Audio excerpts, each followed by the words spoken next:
আমাদের আদব আখলাক কোর্সে একটা ক্লাস আছে, বাচ্চারা বাবা মায়ের জীবন সম্পর্কে জানবে। লাইক বাবা মায়ের জীবনে কি কি স্ট্রাগল চলতেছে, এগুলো কিন্তু বাবা মা বাচ্চাদেরকে বলে না।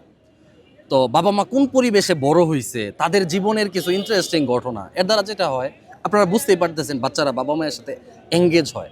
এবং এই ক্লাসে একটা হোমওয়ার্ক হচ্ছে 10 পেজ করে বাবা মায়ের সম্পর্কে লিখতে হবে। সচরাচর দেখবেন বাচ্চারা কিন্তু বাবা মা আর দাদা দাদির নাম ছাড়া আর তেমন কিছু জানে না বাবা মায়ের সম্পর্কে। বাবা মা বাচ্চাদেরকে নিয়ে কী স্বপ্ন দেখে এই বিষয়গুলো কিন্তু জানে না। তো আমাদের এই ক্লাসটার উদ্দেশ্য হচ্ছে এটাই, যে বাচ্চাদেরকে এই বিষয়ে ইমোশনটা জাগানো, বাবা মায়ের সাথে এঙ্গেজ করা। তো এই ক্লাস থেকে ইন্সপায়ার হয়ে আমাদের এক ছাত্র মঞ্জির আহমদ, তার বয়স হচ্ছে মাত্র 10 বছর।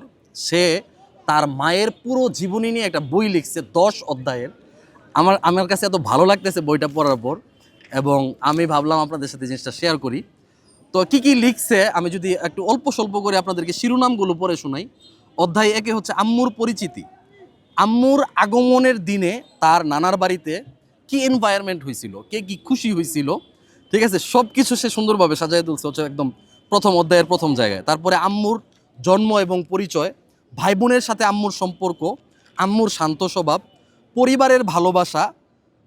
আমি যদি একটু পড়ি, হ্যাঁ, আম্মুর জন্মের পর তাদের পরিবারে রহমত বরকতে ভরে যায়, সুখ শান্তি আনন্দে ভরপুর থাকতো ঘর। আম্মু একটু অভিমানী ছিলেন, কারো থেকে কষ্ট পেলে একদম চুপ থাকতেন, অভিযোগ কম করতেন। দুই মামাই আম্মুকে অনেক ভালোবাসে। আম্মু যেদিন আমার দাদার বাড়িতে চলে আসেন, আমার দাদা আম্মুকে যেদিন নিয়ে আসেন, সেদিন আমার বড় মামা কষ্টে কান্না করে বলে যে আমাদের ঘরের সবচেয়ে সবচেয়ে উজ্জ্বল তারকাটা আজ বিদায় হচ্ছে। তো প্রথম অধ্যায়ে সে তার আম্মুর সম্পর্কে অনেক কিছু লিখে। দ্বিতীয় অধ্যায় হচ্ছে আম্মুর শৈশব এবং কৈশোর। তারপরে হচ্ছে এখানে আছে মা বাবার প্রতি ভালোবাসা, আম্মুর পড়াশোনা। তারপরে তৃতীয় অধ্যায় আছে আম্মুর সংসার জীবন, সংসারের শুরুর দিক।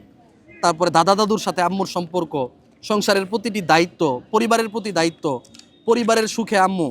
মানে প্রত্যেকটা অধ্যায়ে এক এক সাবজেক্ট। এবং এখানে আরও ইন্টারেস্টিং একটা বিষয় বলি, এই অধ্যায়টার নাম কি, এটা হচ্ছে আম্মুর শখ ও আনন্দ। আম্মুর প্রথম শখ বই পড়া, ঠিক আছে, বই নিয়ে কি ইন্টারেস্টিং গল্প আছে এগুলো লিখছে। তারপর হচ্ছে আম্মুর আরেকটা শখ আছে ফুলের বাগান করা। তারপর ফুলের বাগান নিয়ে ইন্টারেস্টিং কিছু ঘটনা এখানে লেখা। পছন্দের মানুষের সাথে গল্প করা, বিড়াল পোষা, তারপরে বেড়াতে যাওয়া এবং ঘোরাঘুরি করা। মানে আমার কাছে এত ভালো লাগছে, আম্মুর সততা, আম্মুর ক্ষমাশীলতা, এগুলো হচ্ছে অধ্যায় 5 আম্মুর চারিত্রিক বৈশিষ্ট্য। তো চারিত্রিক বৈশিষ্ট্য সে লেখছে আম্মুর সততা, আম্মুর ক্ষমাশীলতা, আম্মুর আল্লাহ ভীতি। তারপরে হচ্ছে আম্মুর সহানুভূতিশীল, আম্মুর আখলাক, মাশাআল্লাহ। তারপর হচ্ছে আম্মুর বিনয়িতা। আচ্ছা, অধ্যায় 6 আম্মুর সাথে আমাদের সম্পর্ক। তো অনেক দারুণ দারুণ। এবং হচ্ছে আম্মুর জীবনের লক্ষ্য, আমাকে এবং আপুকে প্রকৃত মানুষ হিসাবে গড়ে তোলা। এবং সে তার মায়ের অ্যাচিভমেন্টগুলো তুলে ধরছে, তার বোনকে হাফেজা বানানো, এবং তাদের ফ্যামিলির খারাপ সময়ে কীভাবে ফ্যামিলির হাল ধরেছে তার আম্মু, এই সব বিষয়গুলো লিখেছে। তো এখানে মূল ব্যাপারটা যেটা, এটা হচ্ছে যখন সে তার মায়ের সম্পর্কে এত কিছু জানলো, সে কিন্তু তার মায়ের সাথে কানেক্টেড হয়ে গেছে। আপনিও আপনার সন্তানকে এই বিষয়টাতে উদ্বুদ্ধ করতে পারেন। আপনি আপনার বিভিন্ন স্ট্রাগলের ঘটনাগুলো, আপনার স্বপ্নগুলো, আপনার মনের কথাগুলো আপনার সন্তানকে বলতে পারেন। এর দ্বারা যেটা হবে, তার তার যে মাইন্ডসেট আপটা, এটা বিল্ড হবে আপনার কেন্দ্রিক, বাবা মা কেন্দ্রিক, পরিবার কেন্দ্রিক। সে যখন একটা খারাপ কাজ করতে যাবে, একটা নেগেটিভ কিছু করতে যাবে, তখন কিন্তু আপনার এই ঘটনাগুলো তাকে আঁকড়ে ধরবে। তো এই বিষয়গুলো মূলত আমাদের আদব আখলাক কোর্সের একটা ছোট্ট পার্ট, লাইক পারিবারিক সম্পর্ক উন্নয়ন। এছাড়াও আরও অনেকগুলো বিষয়ে হচ্ছে আমাদের আদব আখলাক কোর্সে মেহমান আসলে কেমন আচরণ হবে, তারপর হচ্ছে পরিবারের সাথে কেমন আচরণ হবে, সমাজের মানুষের সাথে কেমন আচরণ হবে, কিভাবে সালাম দিবে, কিভাবে পড়ালেখা করবে, নিজের কাজবাজ করা, নানান ধরনের সুন্দর সুন্দর সাবজেক্ট নিয়ে আমাদের এই কোর্সটা গঠন করা। মাত্র 1000 টাকা রেজিস্ট্রেশন ফি। আমরা বাচ্চাদেরকে খুশি করার জন্য দেখা যায় কত টাকা খরচ করে ফেলি, একটা খেলনার পিছনে অনেক টাকা খরচ করে ফেলি। তো 1000 টাকা খুবই সীমিত, মানে অল্প একটা হচ্ছে রেজিস্ট্রেশন ফি রেখেছি, যেন সবাই এই কোর্সটা এফোর্ড করতে পারে, সবাই যেন এখানে জয়েন করতে পারে।